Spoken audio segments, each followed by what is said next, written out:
South Africa के खिलाफ दूसरे ओडीआई मुकाबले में भारतीय टीम रायपुर के मैदान पर 358 रनों जैसा पहाड़ लक्ष्य भी डिफेंड नहीं कर पाई। लेकिन इस मुकाबले में बल्लेबाजी पर सवाल तो बिल्कुल नहीं है, लेकिन हाँ, लोअर मिडिल ऑर्डर या फिनिशर वाली भूमिका में नंबर 6, 7 और 8 के बल्लेबाजों पर कुछ सवाल जरूर उठाए जा रहे हैं कि केएल राहुल के साथ वो दूसरा बल्लेबाज कौन होगा जो भारतीय बल्लेबाजी क्रम में नीचे आकर ताबड़तोड़ बल्लेबाजी करेगा जब तक हार्दिक पांड्या नहीं है। लेकिन असली सवाल जो है वो गेंदबाजों से पूछा जाना चाहिए, या जिन गेंदबाजों का सिलेक्शन किया गया है क्या वो ओडीआई फॉर्मेट के लिए सही पिक्स हैं। प्रसिद्ध कृष्णा की गेंदबाजी हाल फिलहाल में जिस तरीके से रही है, चाहे वो किसी भी फॉर्मेट की हो, मेजरली ओडीआई और टेस्ट क्रिकेट में जो कि देखने को मिली है, उनके सिलेक्शन पर सवाल तो जरूर उठता है।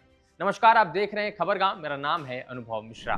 कल साउथ अफ्रीका की टीम ने 358 रन बड़ी आसानी से चेस कर लिया, जैसे कोई केक वॉक। हालांकि टॉस हारना फिर उसके साथ गेंदबाजी करना यह भारतीय टीम के लिए मुश्किल जरूर बना, क्योंकि गेंद पर ग्रिप बनाना स्पिनर और तेज गेंदबाज दोनों के लिए मुश्किल बना। लेकिन इसके बावजूद भारतीय टीम के कुछ गेंदबाजों ने ठीक ठाक गेंदबाजी की। लेकिन प्रसिद्ध कृष्णा अलग ही टेंजेंट पर कल चल रहे थे। मात्र 8.5 ओवरों में प्रसिद्ध ने 85 रन लुटाए, यानी इनकी इकॉनमी रेट आसमान छू रही थी। 10 के आसपास की इकॉनमी रेट थी इनकी।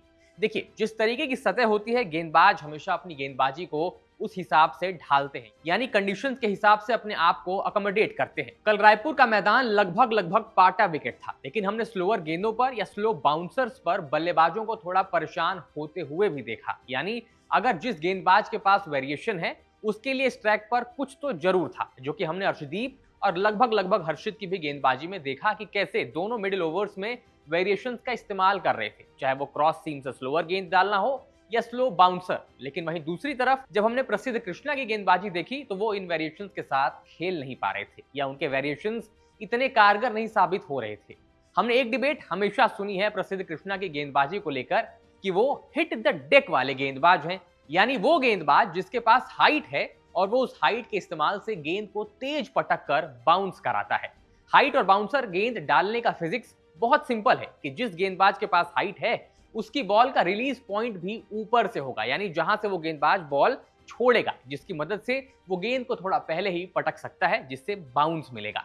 अब प्रसिद्ध कृष्णा के पास ये तो सब कुछ है, लेकिन क्या ये हिट द डेक वाला बॉलर भारतीय कंडीशंस में कारगर है? क्या भारत की पिचों पर आप बाउंसर डालकर वो पेस जनरेट कर सकते हैं जिससे बल्लेबाजों को समस्या हो, वो भी उन बल्लेबाजों के सामने, साउथ अफ्रीकी बल्लेबाजों के सामने जो बचपन से ही उन कंडीशंस में पले बढ़े हैं जहां बाउंस से निपटना उनके लिए आम बात है। वो बचपन से ही बाउंसर गेंदें खेलते हैं और इसको टैकल करना भी जानते हैं।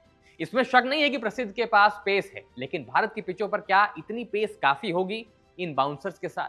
किसी किसी मैदान पर वो स्पीड मिल सकती है, वो पेस मिल सकती है, लेकिन अक्सर वो पेस मिलना थोड़ा मुश्किल जरूर है।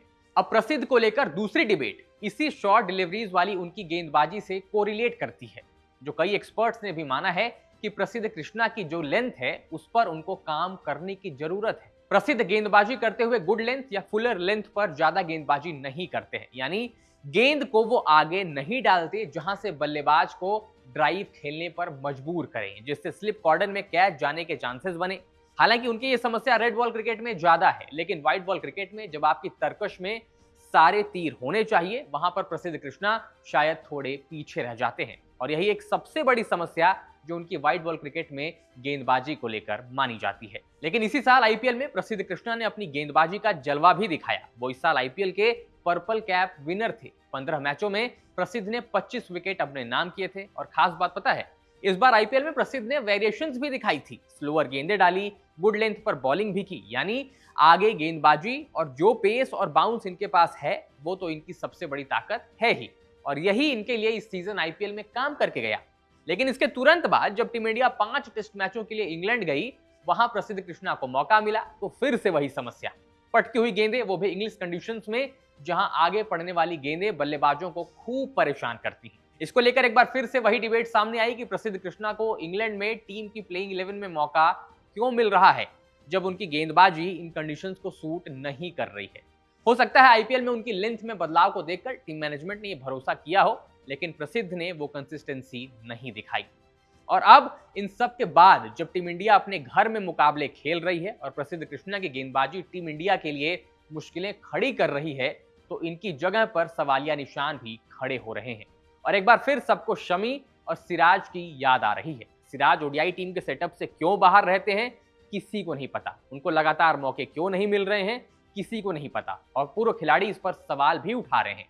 और शमी की तो कहानी ही अलग है। वो टीम इंडिया में सेलेक्ट क्यों नहीं हो रहे हैं, ये किसी को समझ में भी नहीं आ रहा है, जबकि उनके पास फिटनेस और फॉर्म दोनों है। और प्रसिद्ध कृष्णा की गेंदबाजी पर अपनी ओपिनियन कमेंट्स में बताइए। वीडियो पसंद आए तो लाइक करिए, शेयर करिए और खबर गांव को सब्सक्राइब जरूर करिएगा।